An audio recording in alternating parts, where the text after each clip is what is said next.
actually, thank you very much for taking all the questions so far. Cost.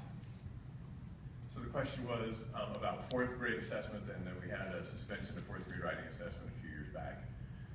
Hotly debated across the state at the time that it was done. I was a superintendent in the Tiger 12 school district, I think, when that happened. Maybe I was in Sherwood at that point in time. And we were really disappointed, quite honestly, that the state decided that they weren't going to continue to give the fourth grade writing assessment and that we were going to give students feedback. Because actually, of the assessments that we gave, it was probably the best assessment that we had, right? Because it's a compilation of a demonstration of information that students have mastered, and we had Oregon teachers score them and give feedback to kids, and it was good stuff. And the other part that I really liked about it was that people knew that there was an assessment that was going to come around writing, and that it's a pretty authentic thing, and so people really focused on writing big time as first grade, second grade, third grade teachers at the time. It's good, which I think is really good. And so we got away from that, and we had all kinds of budget trouble in the state. At that point in time, like in 2007, we had the huge recession. There were tons of things that were cut, unfortunately, in schools. Not all of them were good things to cut. In fact, in my opinion, almost none of them were good things to cut, but it didn't stop it from happening because we didn't have very much money. And the Department of Education didn't have enough money to be able to run that assessment in their opinion at the time, and so they cut it. The legislature accepted that, as I understand it, right? It's one of the reductions, as did the state board. Been lots of discussion about bringing that back over time. We just haven't gotten to it, although the new Smarter Balance assessment has writing that's part of it. And because it is scored, and it is that same kind of an assessment where kids write, scored by teachers, and then it comes back and there's opportunity to look at it, we hope that will cause a refocus on writing, which I think will be really good for us. But it costs some extra money. Right now, the federal government gives us, I think, $11 million every biennium for testing, and that's an amount that they've given us for some time, right? So we had $11 million in the last biennium before when we were still doing OAKS, and we have $11 million this biennium as well. The state of Oregon has contributed $5 million a year for the last several biennia as well. And this year, the state of Oregon, for this school year, out of the last budget, upped the budget so that we could afford to pay for Smarter Balance because it's more expensive. And I think the amount was another $4.4 million. $2 million that went for Smarter Assessment, for the Smarter Balance assessment, and $2 million that went directly to school districts so that they could scale up some of the interim and formative kinds of assessments that I talked about earlier. Save us money.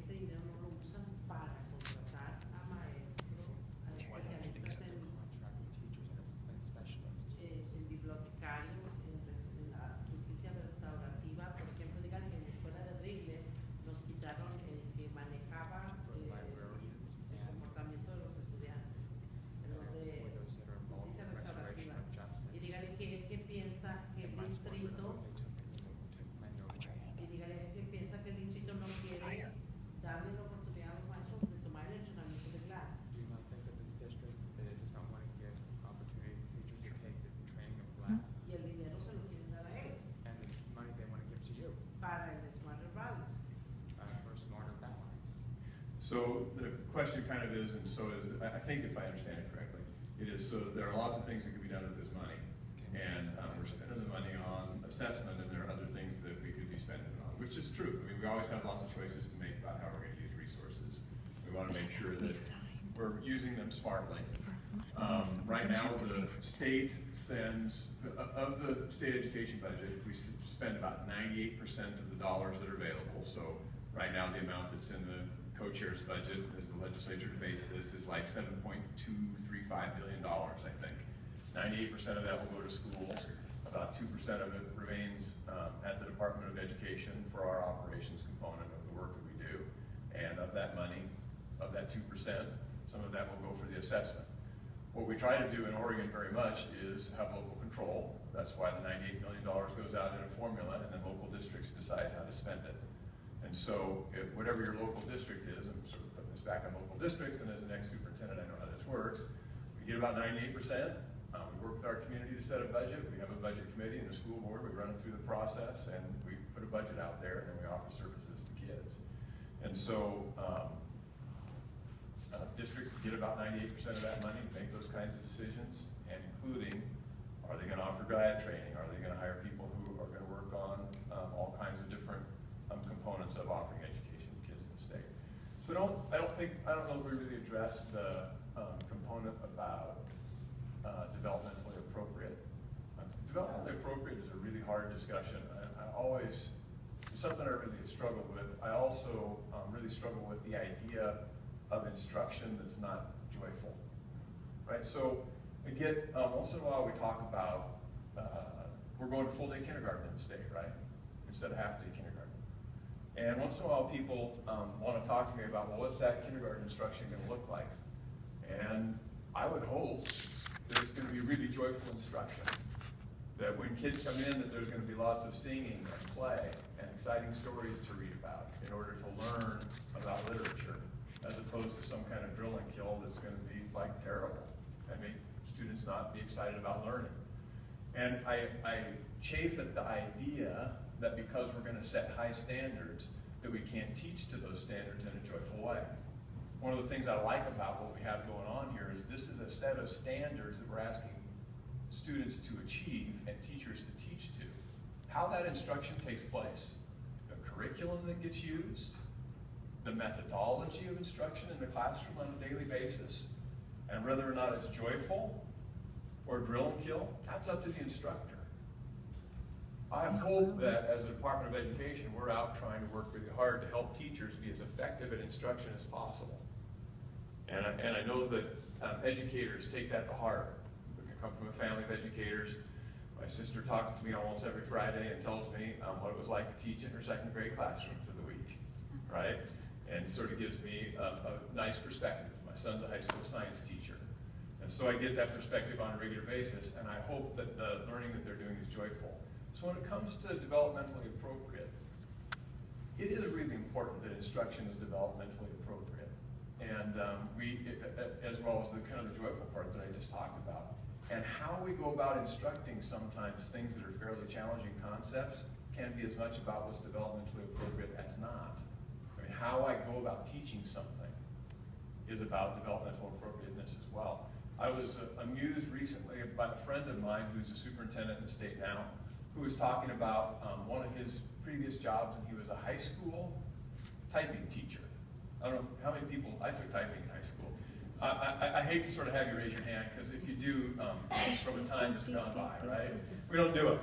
And he said, I was a high school typing teacher, and we taught typing in 10th grade, and only in 10th grade or 11th grade. And I said, why? And he said, well, because we believed that typing wasn't developmentally appropriate until 10th grade, and that the brain really couldn't make the connections to cause that to happen, to make your hands move when you looked at paper and had the words come out, because it was only developmentally appropriate once you were a 10th grader. He said, I was at one of my schools today, and I watched the 5th graders typing, and some of them were at 65 words a minute. And I sort of thought, wow, I never thought I would see the day when we sort of blew through this thing about what's developmentally appropriate, what are kids really capable of. So I'm not saying that there isn't developmental appropriateness, there absolutely is. And we need to make sure that we're hitting the mark correctly.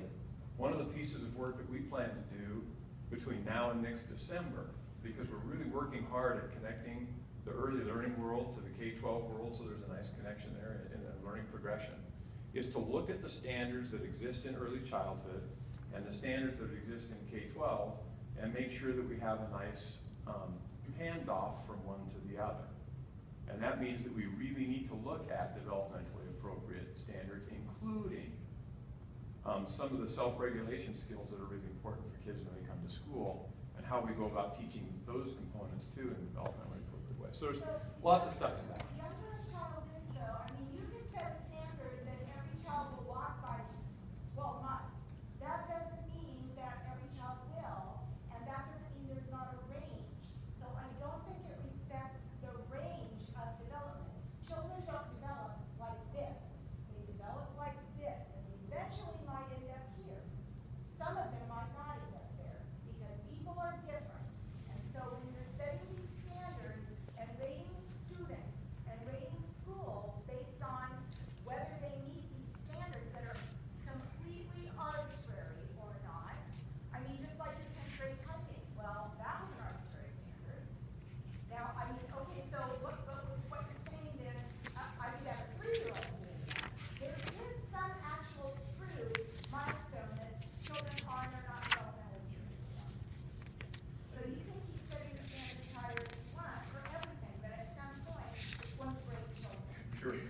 So I, I work in my son's kindergarten class every week, and they have 4 helpers in that class every day when they're writing their literacy stations, and they have each kid work, each teacher is working with whatever level that child is at.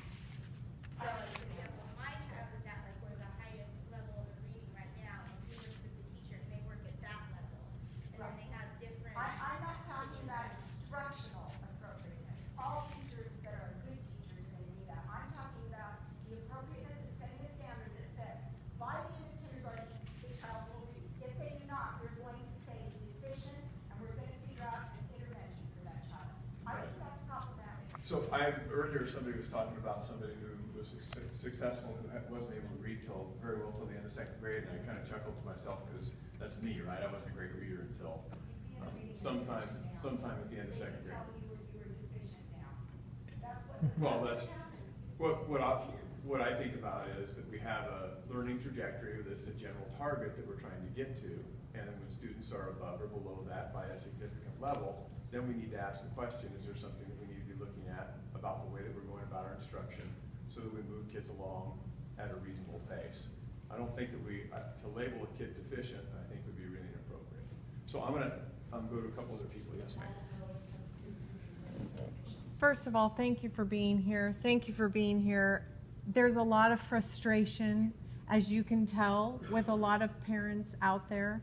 And the test is really one of the biggest frustrations for me. I have a daughter at OSU graduating. I have a daughter that was in Tualatin on the IEP program that was forced into a modified diploma to opt out of these testing. And I have a 4th grader at Byram in Tualatin. So I kind of have them all over the spectrum here. My biggest concern is I understand the formative assessments. I like that.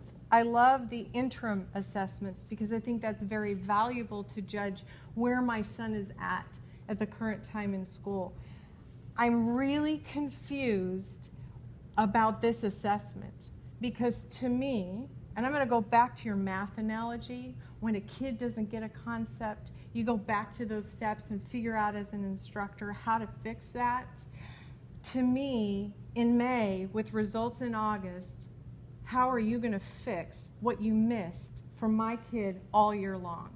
And so I'm really concerned that this test, piggybacking, I know you're saying it's on a moratorium for this year, and you're going to have to apply for that again next year, but to piggybank the grade of a district and base their funding on what they're going to get on this test, or to grade a teacher's evaluation, they are going to teach to the test. And I've seen it already happen. I've seen them skip instruction quickly to meet the standard to get to the point where they can take that instructional time away from the child to teach to how to take the test. My biggest concern is that this test isn't about where the child is at. This test is about money. And that's my understanding. I'm asking you to give us clarity because it doesn't seem like that is where my $4.4 million needs to be spent. So Thank you. yes. Appreciate it. Thank you. So, wow, a lot there. Trying to figure out where I want to start with that. So I want to go to the upper end, and then I want to come back and talk about the assessment a little bit. One of the things that is going to create a huge challenge for us as we get the results this summer, which I think we get the results in June, at the end of June kind of thing, and then we'll start sharing them out with schools and school districts so that they can take a look at them. One of the biggest challenges is going to be that when it comes to passing the test, we're not going to do very well. Like, fewer students are going to pass the test and pass the whole Oaks because it's a harder test and it's harder standards. It's not that students learn less, it's just that the passing level is higher. So one of the things that we try to look at as we do that, and that it can be a benefit of this, and I hope it's where we get to, is having the results of this assessment in the 11th grade say something to the college system. We're working on building this P through 20 system in the state of Oregon, right? where we want to make sure that the matriculation and that kind of thing, as kids move from one thing to another, makes some sense. And the level that this assessment is set at for passing is very similar to the level of passing, if you want to call it that, on the SAT and on the ACT and on the National Assessment of Education Progress, the NAEP. One of the things I liked about the ACT in my old district, that we gave the ACT to all kids, was that it told you if they were on trajectory to be successful in their freshman college class. So what ACT did is they looked at what's the passing level that would be predictive of a student getting a B- or higher in their freshman college class. So if I got a 30, I don't know what the numbers are on the ACT, but let's say I got a 32, and if I got a 32, it said it's likely I'll get a B- or better, 80% likelihood I'll get a B- or better on my freshman college class when I take a freshman college class in whatever the subject is, science, math, or English language arts. And so the score that's set for Smarter Balance for 11th graders is 60% predictive. So we've set it so that it's a level that would say 60? 65. 65% predictive of a B- or higher in the resultant freshman English course. And we can do that because we can do a regression analysis with how students have done on old scores as compared to the new score and what that's going to look like for college. So it will tell students and colleges something about that. We're in the process right now of working with higher education in the state of Oregon to say, if a student passes at that level, it's our expectation that they don't have to take a developmental ed course when they go to college. If that score proves up that they're ready to be successful at that next step, and that they should take a credit-bearing course, not a developmental ed course. When they show up to college, and in fact, they don't even need to take a test. They've already done that. So there's some value in that, right? And that's important, and I think it's something that we ought to be able to broker. As a superintendent, when we got our assessment results back, whether they were on the Oaks assessment in particular or the ACT that we gave, what I wanted to know was, what does this look like for the different schools that are in the district that I'm trying to lead? And is there a difference between them if I can adjust for the demographics of the school? Or if I have two schools with similar demographics, can I look at that and make some kind of a, pretty close assessment of how well we're doing there? And in fact, with this assessment, we can do that, and we could with the Oaks, not just in my own district, but across all districts in the state. So how well does Metzger Elementary do as compared to a school that's down in, Metzger Elementary is a school in Tiger Tualatin, as to a school that's in Grants Pass? And if they have similar demographics and the school in Grants Pass is doing better, what are they doing? What can we learn from that? And how can we adjust our system so that we might be able to do that differently?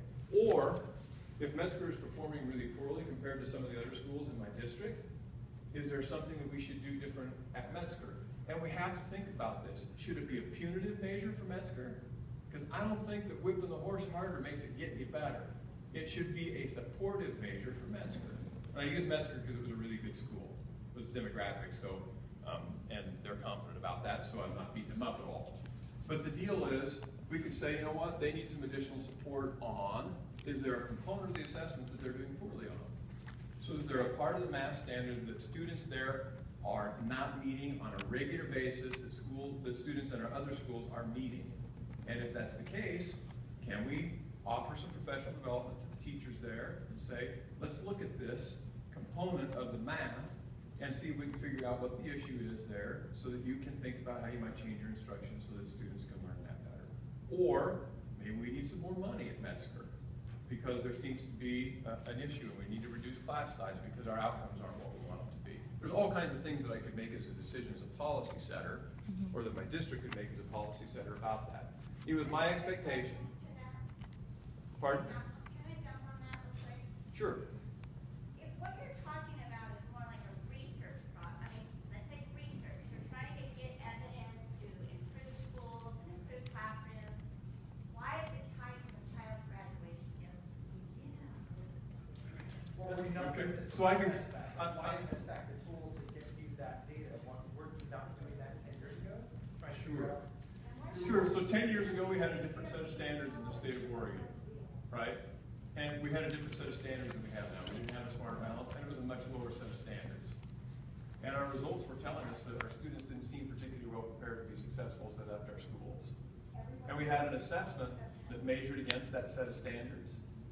So now that we've adopted a new set of standards, we need to have a test that tests against that set of standards. Are students learning them or not? We don't have to have Smarter Balanced as the assessment. There are other assessments that you could go get or choose. But it is the belief of the state